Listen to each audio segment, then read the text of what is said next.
Hi hello నమస్తే welcome to our channel. ఈరోజు మనం దేవుని నీతి గురించి తెలిపే ఒక కథను గురించి తెలుసుకుందాం. ఒక గ్రామంలో ప్రేమగల అన్నదమ్ములు ఇద్దరు ఉండేవారు. అన్నయ్య మాంసం అమ్ముతూ ధనవంతుడయ్యాడు. తమ్ముడు మాత్రం పేదరికంలో ఉన్నప్పటికీ ప్రభువు కొరకు త్యాగపూరితంగా సేవ చేస్తూ ఉండేవాడు. అన్నయ్య ప్రతిరోజు కొంత మాంసాన్ని తన తమ్ముడికి పంపిస్తూ ఉండేవాడు.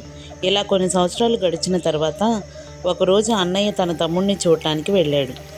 అప్పుడు అన్నయ్య, తమ్ముడా, ఎన్నో సంవత్సరాలుగా నేను నీకు మాంసం పంపిస్తున్నాను. ఇప్పుడు నేను వృద్ధుడనయ్యాను. నా మరణం తర్వాత నీవు ఏం చేస్తావు అని అడిగాడు. అందుకు తమ్ముడు, అన్నయ్య, నేను నిన్ను నమ్ముకొని సేవ చేయటం లేదు. నీవు నాకు మాంసం పంపినా పంపకపోయినా నేను నా విశ్వాసాన్ని క్రీస్తు మీదే ఉంచి ఉన్నాను. ఆయనే నన్ను నడిపిస్తాడు అని సమాధానం చెప్పాడు. ఆ మాటలు విన్న అన్నయ్యకు కోపం వచ్చింది. నీకు కృతజ్ఞతే లేదు. రేపటి నుండి నీకు మాంసం పంపను. నీ దేవుడు ఏం చేస్తాడో చూస్తాను అని కోపంగా అక్కడి నుండి వెళ్ళిపోయాడు. మరుసటి రోజు అన్నయ్య యథావిధిగా పంపే మాంసం రాలేదు. కానీ దేవుడు తన బిడ్డను మరిచిపోలేదు. ఒక కాకి ఆ తమ్ముడి ఇంటి ముందుకు ఎగిరి వచ్చి ఒక పార్సిల్ను పడవేసి వెళ్ళిపోయింది.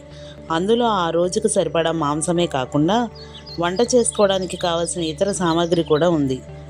అది చూసిన తమ్ముడు ఎంతో సంతోషించాడు.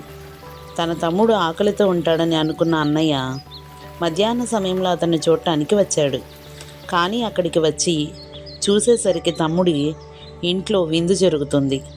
అది చూసి అన్నయ్య ఎంతో ఆశ్చర్యపోయాడు. మనుషులు మనలను ఆదుకోకపోయినా మన దేవుడు మనలను ఎప్పుడూ విడిచిపెట్టడు. కాకి మీదే విశ్వాసం ఉంచకండి. కాకిని పంపిస్తున్న ప్రభువు మీద విశ్వాసం ఉంచండి. పశువులకు వాటి ఆహారాన్ని, అరచే కాకి పిల్లలకు కూడా ఆహారాన్ని ఇచ్చే దేవుడు తన పిల్లలైన మనలను ఎలా మరిచిపోతాడు? మన పరిస్థితి ఎంత కష్టంగా ఉన్నా మన విశ్వాసాన్ని దేవుడి మీద ఉంచుదాం. మన అవసరాలను తీర్చే దేవుడు మనతో ఉన్నాడు. పశువులకు వాటి ఆహారమును, అరచు కాకి పిల్లలకు ఆహారమును ఆయన ఇస్తున్నాడు. కీర్తనలు 147 అధ్యాయము 9వ వచనము.